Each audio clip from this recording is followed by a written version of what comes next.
ಓಂ ನಮೋ ವಾಲ್ಮೀಕಿಯೇ. ನಮಸ್ಕಾರ ಬಂಧುಗಳೇ. ನಾನು ನಿವೃತ್ತ ಪ್ರಾಧ್ಯಾಪಕ ಡಾಕ್ಟರ್ ಅರ್ಜುನ್ ಪಂಗನ್ನವರ್. ಹೇ ಸೀತಾರಾಮ್ ವಾಹಿನಿಯ ವಾಲ್ಮೀಕಿ ರಾಮಾಯಣ ಅಂದು ಇಂದು ಚಿಂತನ ಕಾರ್ಯಕ್ರಮದ 499ನೇ ಸಂಚಿಕೆಗೆ ತಮ್ಮೆಲ್ಲರಿಗೂ ಸ್ವಾಗತ. ಹಿಂದಿನ ಸಂಚಿಕೆಯಲ್ಲಿ ಸಂಪತಿ ತಾನು ಮತ್ತು ತನ್ನ ತಮ್ಮ ಜಟಾಯು ಇಬ್ಬರು ಈ ರಾಕ್ಷಸನ ಮೇಲೆ ಹಲ್ಲೆ ಮಾಡೋಕ್ಕೆ ಹೋದಾಗ, ಬೇಟೆಯಾಡಲಿಕ್ಕೆ ಹೋದಾಗ ಸೂರ್ಯನ ಶಾಖದಿ ಕೆಳಗೆ ಬಿದ್ದಿರ್ತಾನೆ. ಜನಸ್ಥಾನದಲ್ಲಿ ಬಿದ್ದಿರುವಂಥ ಒಂದು ಸಂಶಯ ವ್ಯಕ್ತಪಡಿಸ್ತಾನೆ. ತನಗೇನು ಹಾನಿಯಾಗಿತ್ತ ಮತ್ತು ತಾನು ನಿಶಾಕರ ಮುನಿ ಬಳಿ ಬಂದು ಅದನ್ನೆಲ್ಲ ಹೇಳ್ತಾನೆ. ಈ ಪ್ರಕಾರ ಆಗಿತ್ತು ಹಾಗೀಗೆ ಅಂಥೇಳಿ ನಡೆದ ಘಟನೆಯೆಲ್ಲ ಹೇಳ್ತಾನೆ. ಮುಂದೆ ನಿಶಾಕರ ಮುನಿ ಕೂಡ ಅವ್ರಿಗೆ ಹೇಳ್ತಾನೆ, ನೋಡಪ್ಪ ನೀನು ನಿತ್ರಾಣಗೊಂಡಿದೆಯಾ, ನಿನ್ನ ಪಕ್ಕಗಳು ಬರ್ತಾವೆ. ರಾಮನು ಕೂಡ ತನ್ನ ಹೆಂಡತಿಯನ್ನು ಹುಡ್ಕೊಂತ ಇದೇ ಸಮುದ್ರದ ದಡಕ್ಕೆ ಬರ್ತಾನೆ. ಮತ್ತು ವಾನರರಿಗೆ ನೀವು ಆದಷ್ಟು ಬೇಗ ಸಮುದ್ರವನ್ನು ಹಾರಿ ಆ ಕಡೆಗೆ ಲಂಕೆಗೆ ಸೀತೆಯನ್ನು ಹೋಗಲಿಕ್ಕೆ ಹೇಳು ಅಂತ ಹೇಳಿ ನಿಶಾಕರ ಮುನಿ ಸಂಪತ್ತಿಗೆ ಹೇಳ್ತಾನೆ. ರಾಮನ ನೆನಪಿನಲ್ಲಿ ಜಲ ಸೇವಿಸುತ್ತಾ ದಿನ ರಾತ್ರಿ ಕಳೆಯುತ್ತೀವಳು. ಅಷ್ಟೇ ಎಲ್ಲ ಮುಂದುವರೆದು ಹೇಳ್ತಾನೆ. ಅಲ್ಲೇ ರಾವಣನ ಒಂದು ಸೆರೆಯಲ್ಲಿ ಸೀತೆ ಇದ್ದಾಳೆ. ಆಕೆ ಏನು ಮಾಡ್ತಾ ಇದ್ದಾಳೆ ಅಂದ್ರೆ ದಿನನಿತ್ಯ ಊಟ ಮಾಡೋದಿಲ್ಲ. ಆಕೆ ನೀರು ಕುಡ್ಕೊಳ್ತಾ ರಾಮನ ಹೆಸರಿನಲ್ಲಿ ದಿನ ಮತ್ತು ರಾತ್ರಿಗಳನ್ನು ಕಳೀತಾ ಇದ್ದಾಳೆ. ಸಂಪತಿ ನಿನ್ನ ಪಕ್ಕಗಳು ದುರ್ಬಲವಾಗಿವೆ, ಸಮುದ್ರದಾಚೆ ಹಾರಬೇಡ. ನೀ ಹೋಗಬೇಡಪ್ಪ, ನಿನ್ನ ಪಕ್ಕಗಳು ರೆಕ್ಕೆಗಳು ದುರ್ಬಲವಾಗಿವೆ, ನೀ ಹಾರಬೇಡ.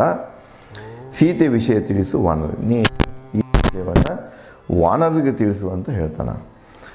ಔಷಧೋಪಚಾರತೆ ತಂದು ಕೊಡುವೆ ಹೊಸ ಪಕ್ಕಗಳ ನಿನಗೆ.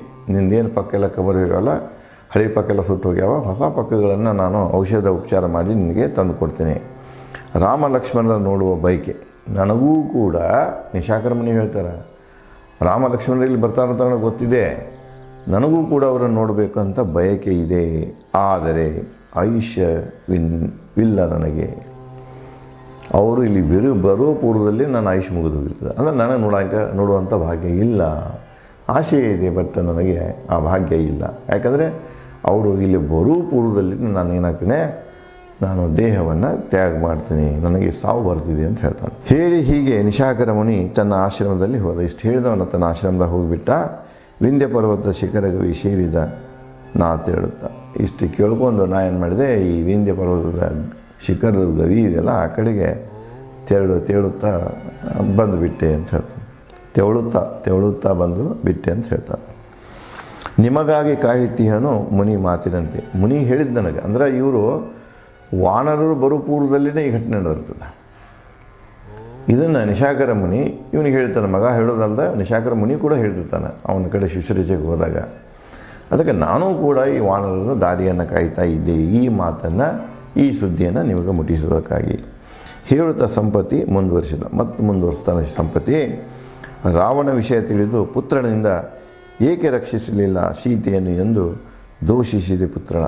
ನನ್ನ ಮಗನ ಸಹಿತ ನಾನು ಬೈದೆ, ದೂಷಿಸಿದೆ ಅವನ. ಅಲ್ಪ ತೊಗೊಂಡು ಹೋಗೋ ಕಾಲಕ್ಕೆ, ಒಬ್ಬ ಅಸಹಾಯಕ ಸ್ತ್ರೀ ತೊಗೊಂಡು ಹೋಗೋ ಕಾಲಕ್ಕೆ ನೀ ಯಾಕೆ ಹಲ್ಲೆ ಮಾಡಿ ಅವನು ತರಬಲಿಲ್ಲ, ನಿಲ್ಲಿಸಲಿಲ್ಲ, ಅವನ ತಡೀಲಿಲ್ಲ ಅಂತ ನಾನು ನನ್ನ ಮಗನಿಗೆ ಹೇಳಿದೆ ಅಂತ ಹೇಳಿ. ಪ್ರತ್ಯಕ್ಷವಾಗಿ ರಾಮನಿಗೆ ಸಹಾಯ ಮಾಡದಿದ್ದರೂ ಸೀತೆ ಸುಳುವ ನೀಡು ಪರೋಕ್ಷ ಸಹಾಯ ಮಾಡಿದೆ. ನನಗೊಂದು ಸಂತೋಷ ಇದೆ.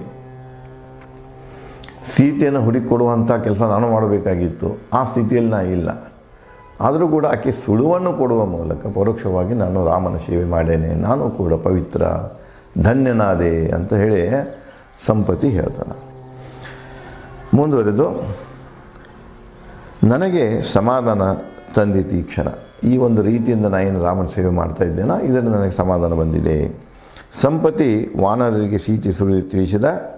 ಸೀತೆಗಾತೆ ಹೇಳುತ್ತಿದ್ದಂತೆ ಚಿಗುರಿದವು ಹೊಸ ಪಕ್ಕಗಳು ಸಂಪತ್ತಿಯ. ಎಲ್ಲ ವಿಷಯ ಹೇಳ್ಕೋತ ಹೊಂಟಾಗಣ ಸೀತೆಗಾತೆನ ಅಂತಾರೆ. ಸೀತೆದ ರಾವಣ ಯಾಕೆ ತೊಗೊಂಡು ಹೋದ, ಏನು, ಇದ್ರ ಬಗ್ಗೆ ಎಲ್ಲ ಹೇಳ್ತಾ ಹೋಗ್ತಾ ಇದ್ದಾಗೇ ಅವನ ಪಕ್ಕಗಳು ಬೆಳೀಲಿಕ್ಕೆ ಶುರುವಾಗ್ತವೆ. ಹರುಷದಿ ಸಂಪತಿ ವಾನರಿಗೆ ನುಡಿದ. ಅವನ ಪಕ್ಕ ಬಲ ಬಂದಗಳು ನೋಡಿ ಸಂತೋಷದಿಂದ ಹೇಳಿದ, ಯಾವ ಪಕ್ಕ ಶೌರ್ಯ ಸಾಹಸ ಬಲಗಳು ಹೀನವಾಗಿದ್ದವು ಮರಳಿವೆ ನನಗಿಂದು ನಿಮ್ಮ ದರ್ಶನದಲ್ಲಿ. ನೀವು ವಾನರ ದರ್ಶನದಿಂದಾಗಿ ನಂದು ಏನಾಯಿತೋ ಹೋದಂಥ ಶಕ್ತಿ ಪಕ್ಕಗಳು ಈಗ ಪುನಃ ಬಂದಾವ, ನನ್ನಲ್ಲಿ ಶಕ್ತಿ ಬಂದಿದೆ, ಚೇತರಿಕೆ ಬಂದಿದೆ ಅಂಥೇಳಿ ಹೇಳ್ತಾರೆ. ಯಶಸ್ವಿಯಾಗಲಿ ಸೀತೆ ಹುಡುಕುವ ಕಾರ್ಯ ನಿಮಗೆ. ಅದಕ್ಕೆ ನಿಮ್ಮ ಏನು ಸೀತೆ ಹುಡುಕುವ ಕಾರ್ಯ ಇದೆಯಲ್ಲ, ಆ ಕಾರ್ಯದಲ್ಲಿ ನೀವು ಯಶಸ್ವಿಯಾಗಿರಿ ಅಂಥೇಳಿ ವಿಶ್ ಮಾಡ್ತಾನೆ, ಹಾರೈಕೆ ಮಾಡ್ತಾನೆ. ಹಾರೈಕೆ ಕೋರುತ್ತಾ ಸಂಪತ್ತಿ ಹಾರಿ ಹೋದನು ಆಕಾಶದ. ಇಷ್ಟು ಹೇಳಿದವನ ಆಕಾಶದ ಸಂಪತ್ತಿ ಹಾರಿ ಹೋಗ್ತಾನೆ. ದಕ್ಷಿಣದಲ್ಲಿ ಸೀತೆ ಶೋಧನೆಗೆ ಕಾರ್ಯಚಾಲನೆಗೆ ಮುಹೂರ್ತ ಕಾದರು ವಾನರು. ಇನ್ನು ದಕ್ಷಿಣಕ್ಕೆ ಅಂದ್ರೆ ಸಮುದ್ರ ದಾಟಿ ಹೋಗ್ಬೇಕಲ್ಲ, ಯಾವಾಗ ಹೋಗೋಣ, ಯಾವ ಟೈಮ್ನಾಗ ಹೋಗೋಣ ಅನ್ನುವಂಥದ್ದನ್ನು ಅವರು ಏನು ಮಾಡೋಕ್ಕಂದ್ರೆ ಚರ್ಚೆಗೆ ಕಾದು ಕುಳಿತರು. ಹುರುಪಿನಿಂದ ಕುಣಿದಾಡಿದರು ವಾನರರು. ಸಂಪತ್ತಿಯಿಂದ ಸೀತೆ ಸುಳಿಯುವುದು. ಸಂಪತ್ತಿಯಿಂದ ಸೀತೆ ಸುಳಿದು ಗೊತ್ತಾದ, ಜಾಗನೂ ಗೊತ್ತಾಯ್ತು ಅವರಿಗೆ. ರಾವಣ ತೊಗೊಂಡು ಹೋಗ್ಯಾನ, ರಾವಣ ಲಂಕೆಯಲ್ಲಿ ಅದನ, ರಾವಣನ ಅರಮನೆಯಲ್ಲಿ ಸೀತೆ ಕೈದಿಯಾಗಿದ್ದಾಳೆ, ಸೆರೆಯಾಗಿದ್ದಾಳೆ. ಅಲ್ಲಿ ಆಕೆ ನೀರು ಕುಡಿದು ದಿನಗಳನ್ನು ತೆಗಿತಾ ಇದ್ದಾಳೆ ಅನ್ನುವಂಥ ಸುದ್ದಿ ಗೊತ್ತಾಗ್ತಿದೆ. ಸೀತೆ ಜೀವಂತದಾಳ, ರಾವಣ ವಶದಲ್ಲಿದ್ದಾಳೆ ಅನ್ನುವಂಥ ಈ ಸುದ್ದಿ ತಿಳಿದು ಅವರೆಲ್ಲ ಏನು ಮಾಡ್ತಾರೆ, ಕುಣಿದಾಡ್ತಾರೆ, ಸಂಭ್ರಮ ಮಾಡ್ತಾರೆ, ಸಂಭ್ರಮ ಆಚರಣೆ ಮಾಡ್ತಾರೆ. ವಿಶ್ವದ ಪ್ರತಿಬಿಂಬಿನಂತೆ ಕಾಣುವ ಮಹಾಸಾಗರದತ್ತ. ನೋಡಿ ಎಷ್ಟು ವೈಜ್ಞಾನಿಕವಾಗಿ ಹೇಳ್ತಾರೆ. ಮಹಾಸಾಗರ ಹೆಂಗೆ ಕಾಣಿಸ್ತಂದ್ರೆ ಈ ಕವಿಗೆ, ವಾಲ್ಮೀಕಿಯವರಿಗೂ, ಮಹಾಸಾಗರ ವಿಶ್ವದ ಪ್ರತಿಬಿಂಬ. ನಾವೇನು ಅಂತರಿಕ್ಷ ನೋಡ್ತೀವಲ್ಲ, ಆಕಾಶ ನೋಡ್ತೀವಲ್ಲ, ಆ ಆಕಾಶನೇ ಆಕಾಶದ ಪ್ರತಿಬಿಂಬಗತೆ ಕಾಣಿಸ್ತದೆ ಮಹಾಸಾಗರ. ತಮಗೂ ಗೊತ್ತಿದೆ ವೈಜ್ಞಾನಿಕವಾಗಿ. ನೀರಿಗೆ ಬನ್ನಿಲ್ಲ. ಸಮುದ್ರ ಅಥವಾ ಮಹಾಸಾಗರದ ನೀರು, ಅದಕ್ಕೆ ಏನು ಗಗನ ಇದೆಯಲ್ಲ, ಅಂತರಿಕ್ಷ ಇದೆ, ಆ ಅಂತರಿಕ್ಷದನ ಪ್ರತಿಬಿಂಬ ಅದು. ಹೀಗಾಗಿ ನಾವು ಅದನ್ನು ಬಣ್ಣದ ರೂಪದಲ್ಲಿ ನೋಡ್ತೇವೆ. ಇಲ್ಲಿ ನೋಡಿ, ಅಂತರಿಕ್ಷದ ಏನಿದೆಯಲ್ಲ, ಇದು ವಿಶ್ವ ಏನಿದೆ, ಆ ವಿಶ್ವನ ಕಂಡಂಗಾಯಿತು ಯಾವುದು, ಮಹಾಸಾಗರ ವಾನರರಿಗೆ. ಅದನ್ನೇ ಮುಂದುವರಿಸಿ, ವಾನರ ಹಿಂಡು ಬಂತು ಪರ್ವತದಿಂದ ಅಡೆತಡೆಗಳನ್ನು ದಾಟುತ್ತಾ ಮಹಾಸಾಗರದ ಉತ್ತರ ದಿಕ್ಕಿನ ಕಡಲ ತೀರದಲ್ಲಿ. ಮುಂದೆ ಅಲ್ಲಿಂದ ಏನು ಮಾಡೋ ಸಮುದ್ರಕ್ಕೆ ಬಂದೆಯೋ. ಇಲ್ಲಿ ಉತ್ತರ ದಿಕ್ಕಿನ ಕಡಲ ತೀರ ಅಂದ್ರೆ ನಮಗೆ ಭಾರತೀಯರಿಗೆ ಅನ್ನಿಸ್ತದೆ ದಕ್ಷಿಣ ಅನ್ನಿಸ್ತದೆ, ಅದು ದಕ್ಷಿಣದ ಕಡಲ ತೀರದು ತುದಿ. ಆದರೆ ಲಂಕಾದಲ್ಲಿ ನಿಂತು ನೋಡಿದಾಗ ಇದು ನಮಗೆ ಉತ್ತರ ಅನ್ನಿಸ್ತದೆ, ಉತ್ತರದ ಕಡಲ ತೀರದಿಂದ. ಯಾವುದ್ರಲ್ಲಿ ಲಂಕೆ ಉತ್ತರ ಕಡಲ ತೀರದ. ಬೀಡಾರ ಹುಡಿತು ವಾನರ ಸೇನೆ ಉತ್ಸುಕತೆ. ಸಮುದ್ರ ದಂಡಿಗೆ ಬಂದ ಅಲ್ಲೇ ಏನು ಮಾಡಿಬಿಟ್ರು, ಬೀಡಾರ ಹುಡಿದ್ರು. ಅಗದಿ ಉತ್ಸುಕತೆಯಿಂದ ಕೂತರು ಅವರು. ಹೇಗಾರ ಮಾಡಿ ಸಮುದ್ರ ದಾಟಿ ಹೋಗಿ ಸೀತೆಯನ್ನು ಹುಡುಕಿ ಸುಳುವನ್ನು ಕಂಡುಹಿಡಿದು ನಾವು ರಾಮನಿಗೆ ಮುಟ್ಟಿಸೋಣ, ಯಶಸ್ವಿವಾದ ನಮ್ಮ ಕಾರ್ಯದಲ್ಲಿ ಅಂತ ಸಂತೋಷದಲ್ಲಿ ಇತ್ತು. ಪರ್ವತ ಎತ್ತರದ ಅಲೆಗಳು, ಬೋರ್ಗರಿಯುವ ಭಯಾನಕ ಶಬ್ದ, ಮತ್ತೊಂದೆಡೆ ಶಾಂತ. ಒಂದು ಕಡೆಗೆ ಅಲೆಗಳ ಬಂದ ಅಪ್ಪಳಿಸ್ತಾ ಇದ್ದೀವಿ, ಅದರಿಂದನೂ ಒಂದು ಪ್ರಕಾರದ ಧ್ವನಿ ಹೇಳ್ತಿತ್ತು. ಮುಂದು ಅಲೆಗಳು ಕೂಡ ಅಪ್ಪರಿಸುತ್ತಾ ಬರ್ತಿದ್ದವು. ಸಾಮಾನ್ಯವಾಗಿ ತಾವುಗಳು ಬಹುತೇಕ ಈ ಕನ್ಯಾಕುಮಾರಿ ಆಯಿತು, ಕನ್ಯಾಕುಮಾರಿದ ಈ ಕಡೆಗೆ ಹಿಂದೂ ಮಹಾಸಾಗರದ ದಡದ ಗುಂಟ ನೀವೇನಾದರೂ ಪ್ರವಾಸ ಮಾಡಿದರೆ, ಇದೇನು ವಾಲ್ಮೀಕಿಯವರ ವರ್ಣನೆ ಕೊಡ್ತಾರಲ್ಲ ಸಮುದ್ರದ, ಇದು ನಿಮಗೆ ನೋಡುವುದರ ಮೂಲಕ, ಅನುಭವಿಸುವ ಮೂಲಕ ನಿಮಗೆ ಇದು ಸಿಗ್ತಿದೆ. ಮತ್ತೊಂದೆಡೆ ಶಾಂತ, ಪಕ್ಷಿ ವ ಜಲಚರಗಳ ನೋಟ. ಮತ್ತೊಂದು ಕಡೆ ಅಂತ ಶಾಂತ ಅನಿಸ್ತಿತ್ತು.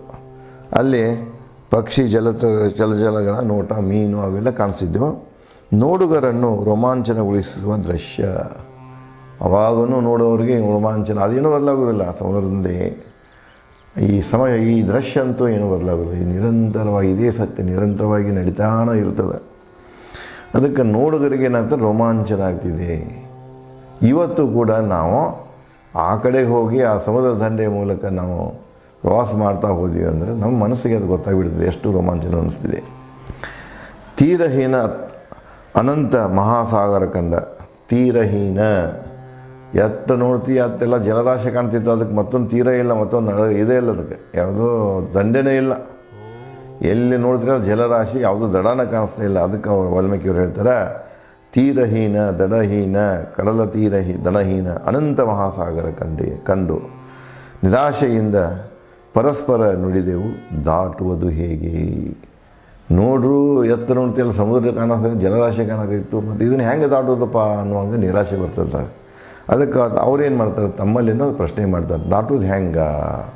ಇನ್ನು ಈ ವಾನರರು ಸೇರಿಕೊಂಡು ಯಾವ ರೀತಿಯಾಗಿ ಅದನ್ನು ದಾಟಲಿಕ್ಕೆ ಯೋಜನೆ ಮಾಡ್ತಾರೆ ಅನ್ನೋದನ್ನು ನಾನು ತಮಗೆ ಮುಂದಿನ ಸಂಚಿಕೆಯಲ್ಲಿ ಹಂಚಿಕೊಳ್ಳುತ್ತೇನೆ. ಧನ್ಯವಾದಗಳು.